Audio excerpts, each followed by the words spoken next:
Universitas Veteran Bangun Nusantara atau Univet Bantara merupakan perubahan bentuk atau pengembangan dari Institut Keguruan dan Ilmu Pendidikan IKIP Veteran Sukoharjo.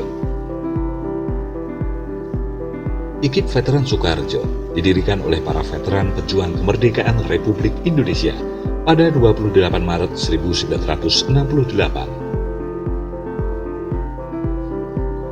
Adapun para pendiri IKIP Veteran Sukoharjo tersebut ialah Sunario AS BA, FX Sriwidodo BA, Sutasno BA, Karsono AS BA, Sukri Atmo Taruno BA, Suroso BA, Sarwoko SA, Dr. Andes Mursidi, Sulbekti.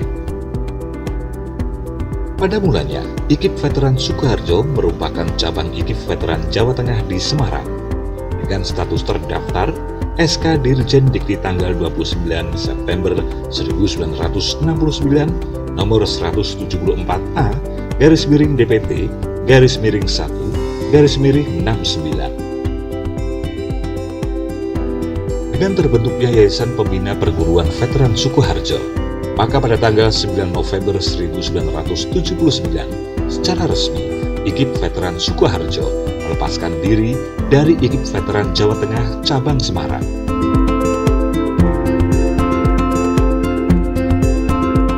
Pada tahun 1993, IKIP Veteran Sukoharjo secara resmi berubah menjadi Universitas Veteran Bangun Nusantara Sukoharjo berdasarkan Surat Keputusan Menteri Pendidikan dan Kebudayaan Nomor 30 garis miring 1993. Semenjak itu. Hei, Mas Nabil. Hai Paulit. Apa kabar Mas Nabil? Alhamdulillah.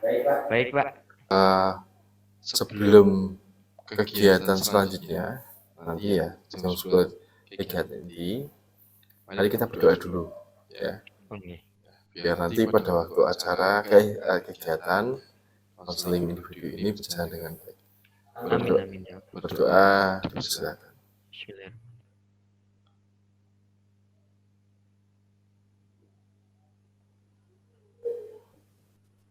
Selesai. Baik, Pak. Untuk kegiatan yang hari ini, konseling individu, pertama, kegiatan konseling individu ini akan bersifat rahasia, jadi memang saya sengaja untuk menyamarkan nama di situ, dan setidaknya kegiatan hari ini akan hanya kamu dan saya yang tahu apa yang terjadi, dan itu bersifat sangat rahasia dan tidak akan kita sampaikan kemana-mana karena itu menyangkut kode etik, ya. Oke, Pak. Dan ya semoga nanti bisa berjalan dengan baik. Oke. Baik, Pak. Ini kan kemarin Mas Nabil menghubungi saya Iya. terkait Nabil berencana kegiatan konseling individu ini. Intinya apa ya? Aslinya ada apa, Mas Nabil? Jadi begini, Pak. Kadang kalau di kelas atau pada saat Zoom meeting kelas seperti ini, saya itu merasa kurang dari teman-teman yang lain, dari si A dengan keterampilannya, si B dengan kepintarannya. Jadi saya itu selalu merasa, wah, saya itu di bawah mereka. Oke, saya memahami itu, Mas. Saya merasakan mungkin apa yang memang kamu rasakan. Saya memahami apa yang kamu rasakan. Saya memahami apa yang mungkin kamu dari dulu kamu berharap bahwa apresiasi itu penting, bahwa dimana kita itu harus selalu bisa saling mendukung, ya. Apa yang kamu kerjakan setidaknya bisa support, tapi ternyata bukan seperti itu malah dibaliknya lagi, dan itu membuat kamu bisa dikatakan trauma, dan akhirnya sekarang cenderung ke kepercayaan dirinya cenderung sangat sedikit. Nah, ini Mas, setelah saya sudah mendengarkan apa yang saya ceritakan, Mungkin ini ada satu gambar untuk bisa video. Semoga bisa memberikan sebuah motivasi baru. Baik, Pak.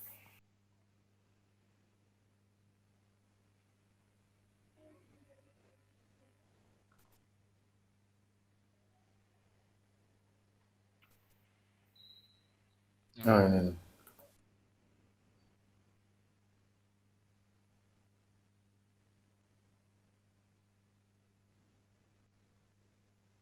Oke, kelihatan, Pak.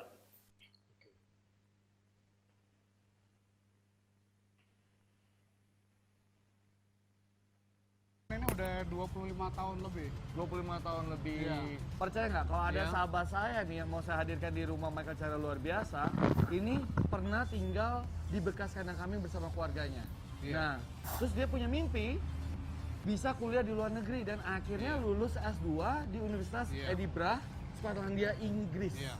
Wah, hebat ya, Pak ya? Iya. Nah, kita pengen tahu siapa dia? Kita lihat dulu profilnya. Ini dia.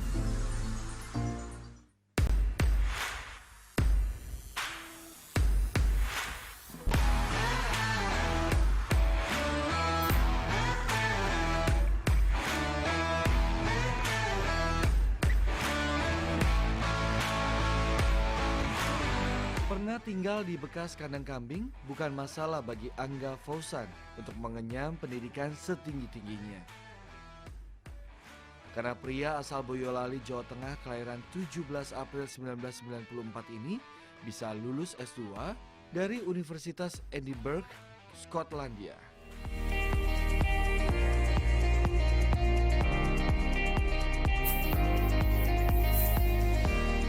Angga mendalami desain dan media digital setelah tamat dari Institut Teknologi Bandung di tahun 2016.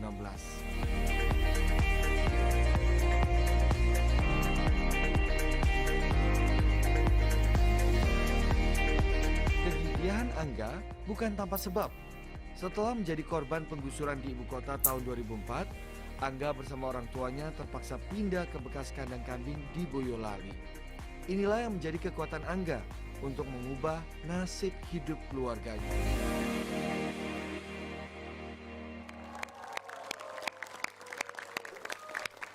Ya, langsung saya di rumah Michael Cara luar biasa sudah hadir sahabat saya Angga Fauzan. Tepuk tangan dong buat Angga Fauzan. Lulusan S2 dari Edinburgh, Skotlandia, cum laude, meski harus hidup sempat tinggal di bekas kandang kambing ya. Iya. Tepuk tangan dong buat semangat juangnya. Ini pertanyaan semua orang, mengapa harus tinggal di bekas kandang kambing? Karena kan waktu pindah dari Jakarta, tempat jualan bapak saya digusur, pindahlah ke Jawa Tengah, di mana rumah kakek saya dan kakek saya waktu itu punya kandang kambing nih. Nah, ketika kita pindah, awalnya kita masih tinggal di rumah kakek. Nah, kandang kambing tadi, kambingnya dijualin, dibersihin seadanya, jadilah tempat tinggal. Jadi nggak ada pilihan lain waktu itu? Enggak ada pilihan lain. Jadi bersihkan, nggak takut misalnya apakah itu steril, bersih atau apa? Bersihnya memang seadanya, tapi ya sebersih mungkin sih, sebisa mungkin kayak gitu.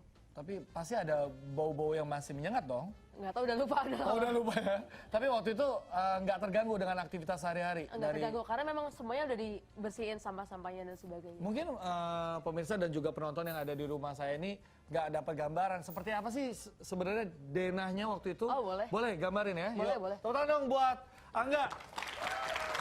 Kenanya di mana? Oh, ini. Ini kayak apa sih sebenarnya yang dulu ya, denah Iya. yang dulu, bekas kandang kambing? Oke, jadi sebenarnya sangat sederhana, di mana di sini adalah kotak nih. Nah, ini pintu depannya kan. Ya. Satu-satunya ruangan tertutup di rumah saya adalah cuma kamar di sini. Sekitar mungkin 3x3 kali ya, aku lupa. Ditempatin oleh 4 orang. Oke. Ada aku, adik, kemudian bapak sama ibu. Itu jadi satu Iya, semuanya. nah kemudian di sini ada dapur. Di sini dipakai ibu untuk bikin gorengan untuk dijual tiap jam 2 siang sampai jam 6 atau 7 malam. Kayak gitu. Di sini cuma ada sekat doang. Terus kemudian udah.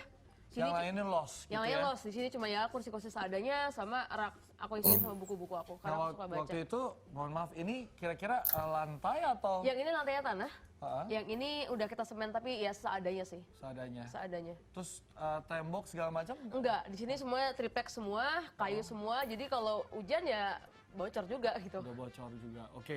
Waktu itu kondisi itu harus dijalani Angga berapa lama? Sampai aku lulus ITB. Jadi itu kurang lebih berapa tahun harus Dari- tinggal di bekas kandang Dari kelas 4 SD ya sampai, jadi waktu itu aku 9 tahun sampai aku lulus ITB itu umur 21 atau 22, jadi mungkin sekitar 12-an tahun kali. Iya, 12-an 12-an tahun tahun. ya. Nah sekarang boleh gambarkan nggak rumah yang sekarang seperti apa sih? Oke, kalau jadi ketika aku udah lulus dari ITB, kemudian aku bekerja, aku minta ibuku untuk berhenti jual gorengan, Iya. aku bantu untuk renovasi rumahnya. Nah sekarang lebih bagus karena tadi kan masih semi permanen semuanya. Iya. Sekarang ada dengan ukuran yang kurang lebih sama. Di sini Iya. ada kamar satu, sebentar ya, maaf agak kamar, ada kamar lagi. Heeh. Terus sini ada ruang bersama, ada ruang TV-nya. Iya. Lantas di sini ada ruang bukunya. Yang tadi kan aku masih Iya. ada banyak rak buku. Terus di sini ada ruang tamunya. Oh perluasan ya? Jadi ada Perluasan. perluasan maju ke Jadi depan? ada perluasan. oke. Kemudian di sini ini sebenarnya kosong semua nih. Heeh. Ini tempat buku aku semua, tempat kerajinan-kerajinan punya bapak, Iya. kerajinan tembaga. Terus di sini ada kayak semacam studio kerajinan bapak yang tadi diliatin. Iya. Kayak gitu nih sampai depan. Lantas di sini ada kamar mandi. Besar ya jadinya Iya, ya? jadi lebih besar. Ukuran berapa nih kurang lebih? Waduh, aku nggak tahu. Mungkin sekitar mungkin ininya 12-an, ininya 7 kali ya. Semua perluasan ini dia dari Angga Dari bekerja? Angga. Angga bekerja? Angga bekerja, Angga Luar bekerja biasa. sama kuliah. Tepuk tangan dong buat Angga. Boleh tahu nggak Angga kerjanya apa sih? Mungkin penasaran juga setelah lulus dari ITB sebelum dapat beasiswa ke Scotland? Jadi setelah lulus dari ITB, aku Ya. kerja di pemerintahan Heeh. sekitar beberapa apa namanya sampai akhir 2016. Ya. Lantas aku kerja di sebuah startup. Di Oke. sebuah startup sampai aku berangkat S2. Wow, tepuk tangan sekali lagi dong buat Angga. Inspiratif sekali, luar biasa.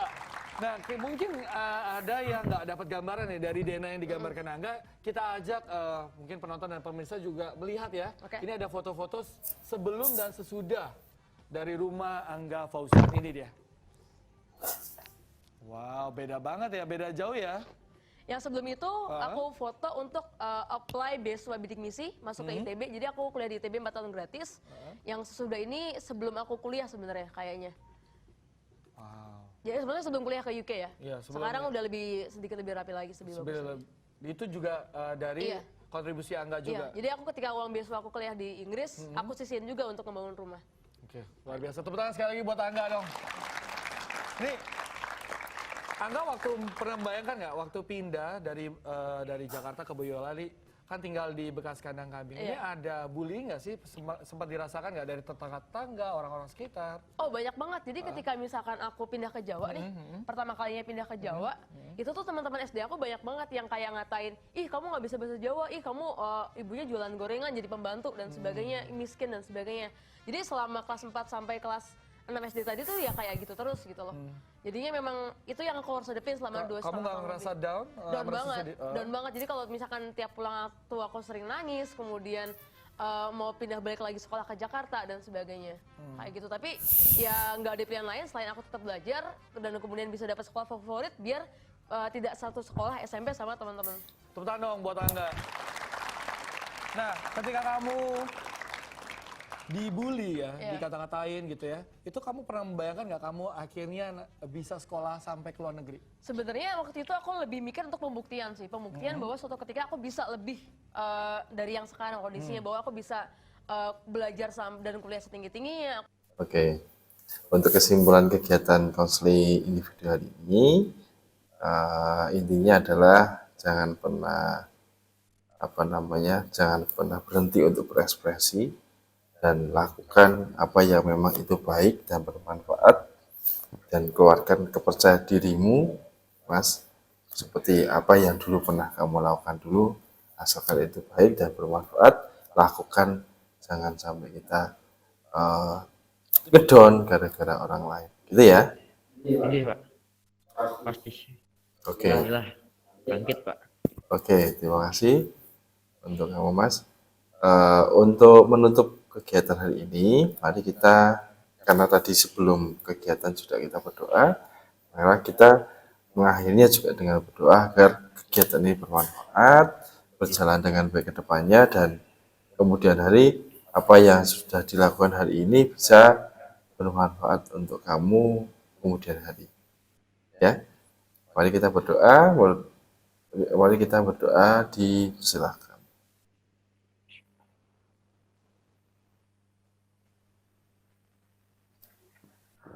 Oke, selesai. Terima kasih Mas, ya, Iya Pak, terima kasih Pak. Saya sangat berterima kasih Pak. atas kerjasamanya.